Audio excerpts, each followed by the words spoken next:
សួស្តីអ្នកនរគ្នាក្នុងវីដេអូនេះយើងទៅតម្លើងកម្មវិធី VS Code ដើម្បីយកមកសរសេរកូដក្នុងការ build website ទាំងអស់គ្នាជាដំបូងអ្នកនរគ្នាចូលមកកាន់ច្រអូសមកហើយយើង search ធម្មតាទៅ search VS Code ចឹងមក VS Code អូខេនេះលើគេនេះបន្ទាប់មកវានឹង load link លើគេហ្នឹងឯនេះយើង download ពី website ស្រីមកបន្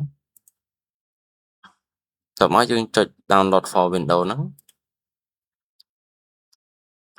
អូខេអញ្ចឹងយើងរងចាំបន្តិច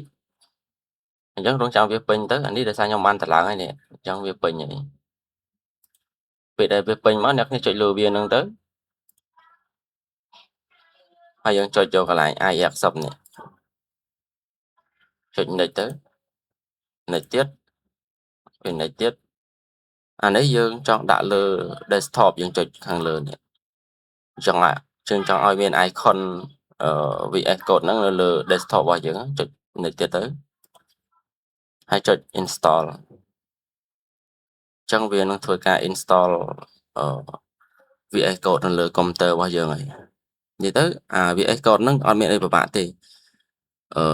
វាងាយស្រួលតម្លើងទេគេបន្តមកយើងចុច finish ទៅ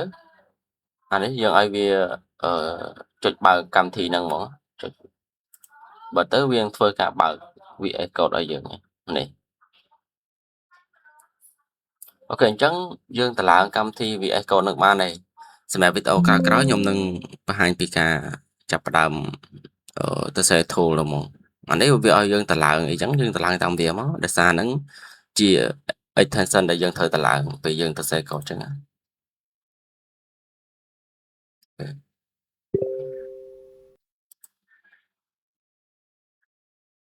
អូខេវីដេអូខ្ញុំមានតែប៉ុណ្្នឹងទេហើយវីដេអូក្រោយៗទៀតខ្ញុំនឹងប្រាប់អ្នកគ្នាពីការទៅសេធ្វើ tool ធ្វើ website ធ្វើអីចឹង